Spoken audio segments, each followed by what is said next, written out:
ഇനി നമുക്ക് തിരുവനന്തപുരത്തേക്ക് ഒന്ന് പോകണം. അവിടെ കൈക്കൂലി കേസിൽ തെളിവുകൾ ഉണ്ടായിട്ടും ഒരു jail DIG MK Vinod Kumar അദ്ദേഹത്തിനെതിരെ ഒരു സസ്പെൻഷൻ മാത്രം നടപടിയാണ് സ്വീകരിച്ചിരിക്കുന്നത്. ആഭ്യന്തര വകുപ്പ് അവിടെയും ഈ ഉമേഷിന് പിന്നാലെ ഈ DIG വിനോദ് കുമാറിനെയും ചേർത്ത് നിർത്തുന്ന ഒരു കാഴ്ചയാണ് പ്രേക്ഷകർ കാണുന്നത്.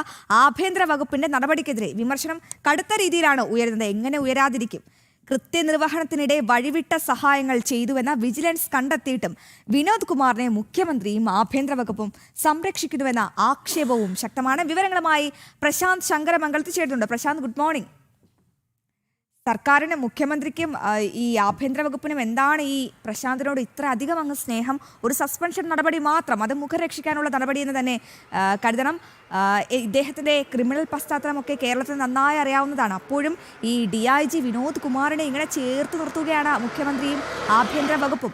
എന്താണ് പ്രശാന്ത് ഏറ്റവും പുതിയ വിവരങ്ങൾ?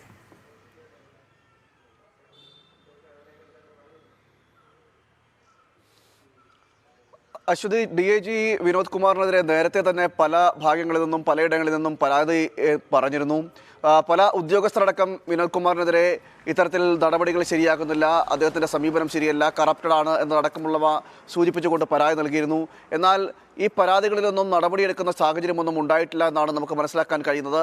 മാത്രമല്ല, ഈ DIG വിനോദ് കുമാറിനെ സംരക്ഷിക്കുന്ന ഒരു നിലപാട് തന്നെയാണ് ഈ സംസ്ഥാനത്തെ പോലീസ് സംവിധാനം, സംസ്ഥാനത്തെ രാഷ്ട്രീയ നേതൃത്വം സ്വീകരിച്ചത് എന്ന് വേണം നമുക്ക് എടുത്തു പറയേണ്ടത്. അതായത് ഈ ജയിൽ DIG ആയി ഇരുന്നു കൊണ്ടാണ് അദ്ദേഹം വഴിവിട്ട സഹായങ്ങൾ ഈ തടവുകാർക്ക് ചെയ്തു കൊടുത്തത്. അതിൽ ഏറ്റവും എടുത്തു പറയേണ്ടതെന്ന് പറയുന്നത് നമ്മുടെ ഈ TP ചന്ദ്രശേഖരൻ വധക്കേസുമായിട്ടുള്ള പ്രതികളെ, ആ പ്രതികൾക്ക് വഴിവിട്ട ബന്ധത്തിൽ വഴിവിട്ട സഹായം നൽകിയെന്നടക്കമുള്ള കാര്യങ്ങളാണ് പരാതിയായി വരുന്ന ഒരു സാഹചര്യം ഉണ്ടായത്. മാത്രമല്ല, മറ്റ് ജയിലുകളിൽ ഉള്ള, അതായത് ഈ ഒരു ജയിൽ DIGക്ക് മറ്റ് ജയിലുകളിൽ സന്ദർശിക്കാൻ പാടില്ല എന്നൊരു ചട്ടം നിലനിൽക്കുന്നുണ്ട്. എന്നാൽ ഈ ചട്ടം മറികടന്ന് സംസ്ഥാനത്തെ മറ്റ് ഇതര ജയിലുകളിലെല്ലാം ഇദ്ദേഹം രഹസ്യ സന്ദർശനം നടത്തിയത് മാത്രമല്ല, അവിടെ ഈ തടവുകാരുമായി മണിക്കൂറുകളോളം ചിലവഴിക്കുന്ന ഒരു സമീപനമുണ്ടായിരുന്നു. ഇങ്ങനെ പല നടപടികളെല്ലാം വിവാദത്തിലാകുന്ന ഒരു സാഹചര്യം ഉണ്ടായിരുന്നു. അതോടൊപ്പം തന്നെ പലതവണ ഈ ജയിൽ DIG ആയിട്ടുള്ള വിനോദ് കുമാറിൻ്റെ സമീപനങ്ങൾ അതെല്ലാം ഉദ്യോഗസ്ഥർ തന്നെ പരാതി പറഞ്ഞിരുന്നതാണ്.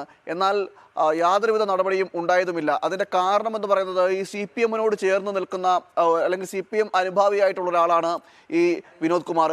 അതുകൊണ്ട് തന്നെയാണ് ഇത്തരത്തിൽ വിനോദ് കുമാറിനെതിരെ നടപടി ഉണ്ടാകാതിരുന്നത്. ഈ കേസിലും, നിലവിലെ ഈ വഴിവിട്ട സഹായങ്ങൾ ചെയ്തു എന്ന് പറയുന്ന കേസിൽ പോലും, ആ കേസിലും വിനോദ് കുമാറിനെതിരെ യാതൊരുവിധ നടപടി ഉണ്ടായില്ല.